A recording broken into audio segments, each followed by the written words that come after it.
미국의 유수한 어느 교회에서 이 주일학교를 담당하고 계시던 그 목회자가 자신의 경험담을 책에 쓴 적이 있습니다.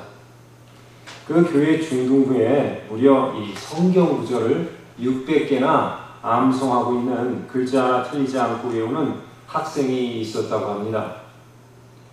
모두들 대단한 아이라고 칭찬이 자자했겠죠.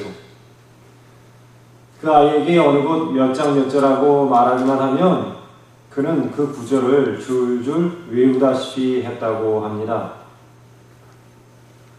그러던 어느 날 목사님께서 이 중등부 예배 시간을 인도하고 있는데 그 시간이 끝나자 누군가가 헌금을 도둑당했다는 말을 했습니다.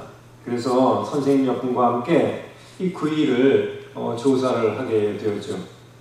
그런데 어이없게도 그 성경 구절 600절을 외우는 신동이 이 범인이었던 겁니다. 그 아이를 현장에서 붙잡아 교회 사무실로 데려와서 그의 잘못을 캐물었습니다. 그래서 이분은 자신의 말에 근거를 대기 위해 성경 몇 구절을 인용하기까지 했다고 했는데, 그러자 그 아이는 그 구절의 몇 군데를 틀렸다고 그 말을 지적을 해주더랍니다. 마침내 그 아이에게 물어보았습니다. 너 그 성경 구절과 헌금을 훔치는 일이 무슨 관계가 있다고 보니? 그러자 아이가 대답하기를 글쎄요, 뭐 관계에 있을지도 모르죠 하면서 애매한 대답을 하더랍니다. 그리고 덧붙여 말하기를 지금 중요한 것은 제가 현장에서 잡혔다는 겁니다 라며 짜증을 내더랍니다. 여러분, 이 신예는 오늘날 이 북아메리카 우리 북미 사회의 영적 교육 제도의 그 허점을 그대로 보여주는 아주 전형적인 예입니다. 우리는 우리 눈에 잡히는 그 외적인 모습으로 보통 사람들을 봅니다. 누군가 성경에 대해 지식이 박식하면 그의 내면도 영적 거장일 거라고 쉽게 생각을 하죠. 쉽게 드러나지 않는 이 내면의 성장과 이 성숙에 대해서는 사실 무시하고 거의 무지하기조차 합니다. 심지어 무관심합니다. 그래서 세상은 여러분 잘 알다시피 뚜렷이 눈에 들어오고 쉽게 평가할 수 있는 그런 현실적인 모습을 곧 지식, 외모 또는 세상적인 성공 이런 것 등에 우리 사람들의 관심을 묶어 놓습니다. 그러다 보니 이제 보이지 않는 부분들에 대해서는 더 우리가 무지하게 되겠죠.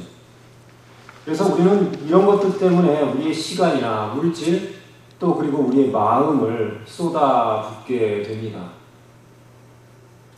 이러한 외면의 것들, 곧 모든 사람들이 같이 공유하는 이런 공적인 세상, 이런 세계에 우리 정신을 빼앗기면 웬만해선 우리의 속에서 우리의 이 속사람이 하는 말들, 우리 내면 세계로부터 들리는 소리를 듣기가 대단히 어렵습니다.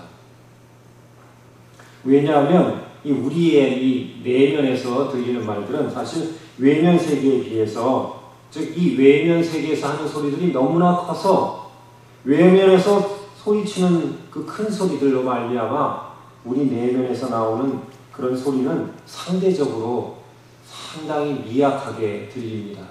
그래서 사람들이 캐치하기가 어려운 것이죠.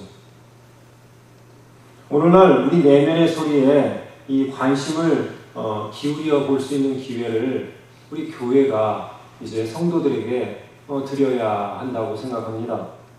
우리 내면 세계에서 지금 무슨 일이 일어나고 있는지, 혹시 우리 내면은 깡마른 그런 해골 같은 모습이 돼서 살려달라고 아우성을 치고 있는지도 모르지 않겠습니까? 오늘 이런 우리 내면의 모습을 한번 돌아보는 시간을 갖기 원합니다. 여러분, 이 본문 말씀은 지난주에도 제가 말씀드렸습니다만 대단히 독특한 내용입니다.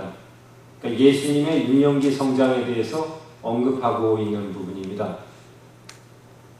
예수님이 장성한 성인 메시아로서의 그 사역을 감당하기 위한 그 준비의 과정으로서 그 성장하는 모습이 이 본문 말씀에 함축되어 있습니다. 지적으로, 육체적으로, 또 영적으로, 또 사회적이며 정서적으로 두루두루 이 조화로운 그런 전인격적인 모습의 성숙, 그러한 성숙을 이루기 위해서 이 자라가는 예수 그리스도를 한번 여러분 상상해 보십시오. 그 예수 그리스도는 여러분의 자녀들처럼, 다름 아닌 여러분의 자녀들처럼 그렇게 자라가고 있던 것이죠. 우리는 지난주에 그 중에서 이 지적인 성장과 육체적인 성장에 대해서 함께 나누어 보았습니다. 그리하여 하나님의 이 돌보심 안에서 무엇이 지적인 성장이며 또 육체적인 성장인가에 대해서 한번 고민해 보았습니다. 여러분 기억나시나요? 참된 지적인 성장이 무엇입니까? 하나님을 경외하는 그러한 마음의 바탕에서 시작된 그러한 지적인 성장이 참된 지적 성장이라고 우리 같이 성경을 보면서 깨닫지 않았습니까?